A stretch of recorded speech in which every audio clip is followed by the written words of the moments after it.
If you've played Valorant before the first chance, you've heard the phrase 9-3 curse at some point. If you're not familiar with it, there's an idea that when the score of Valorant match is 9-3 at halftime, the team with only 3 rounds has an unnaturally high chance to come back and win the game. But what if it's actually much more than just a superstition? Riot just published an article about the 9-3 curse, going into a lot of the actual steps behind comebacks in Variant, and there's definitely a few trends to take a look at. Firstly, though, we'll just start with this simple graph of the real world comeback rate. In this case, a comeback was considered to be either an outright win or even just forcing over time. You can see that if one team was leading with 9 rounds at halftime, other team would only have an 11% tenth of winning that game, which obviously is not very high. There's more to it than just that one and graph though.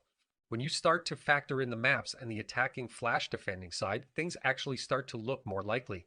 For example, teams trailing 3 to 9 on Ascent were making a comeback 4% more frequently than they should. Ascent is well above most of the other maps, and I think that's due to it being pretty defense-sided.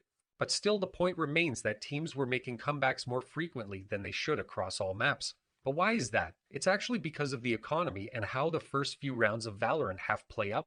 The first round is the pistol round, and the second round is the eco, and the third is the bonus. So with that in mind, take a look at this graph. If a team trailing 3 to 9 wins those first 3 rounds of the second half, their chance to win the game would go all the way up to 36%, which is more than triple what it was at halftime.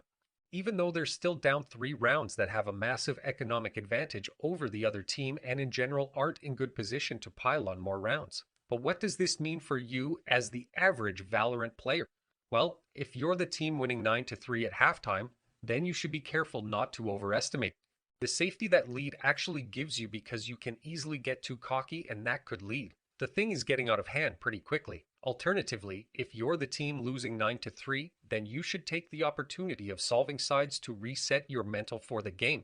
Folks are winning those first 3 rounds and take it from there.